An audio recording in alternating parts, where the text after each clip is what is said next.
છે જ્યાં પણ સરકારી જમીન ગૌચર ઉપર ગેરકાયદેસર કબજો કરવામાં આવ્યો હોય, એ બધી જ ગેરકાયદેસર મિલકતો હોય કે પછી ક્યાંક ખેતી થતી હોય, એ બધું જ ખુલ્લું કરવામાં આવી રહ્યું છે. આ કબજો હટાવવામાં આવી રહ્યો છે અને ઉપલેટા પંથકમાં બીજા દિવસે પણ દાદાનું બુલડોઝર ફરી રહ્યું છે. ઉપલેટા પંથકમાં ફરી એકવાર સતત બીજા દિવસે ડિમોલિશન કરવામાં આવ્યું. ક્યાંક સરકારી જમીન પર તો ક્યાંક ગૌચર પર કબજો કરી લેવામાં આવ્યો હતો, ક્યાંક ખેતી થઈ રહી હતી તો ક્યાંક ઢોર બાંધી દેવામાં આવ્યા હતા.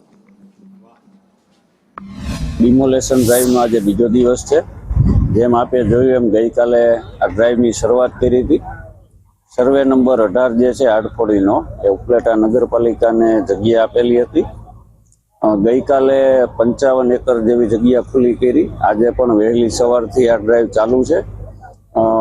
જેસીબી મશીન, રોટાવેટર અને દાંતીવાળા ટ્રેક્ટર, આજે કુલ 35 જેટલા વાહનો સાથે 3 વાહનની એક ટીમ બનાવી ટીમ લીડર સાથે આજે આપણે અત્યાર સુધીમાં 20 હેક્ટર જમીનનું દબાણ ખુલ્લું કરાયું છે.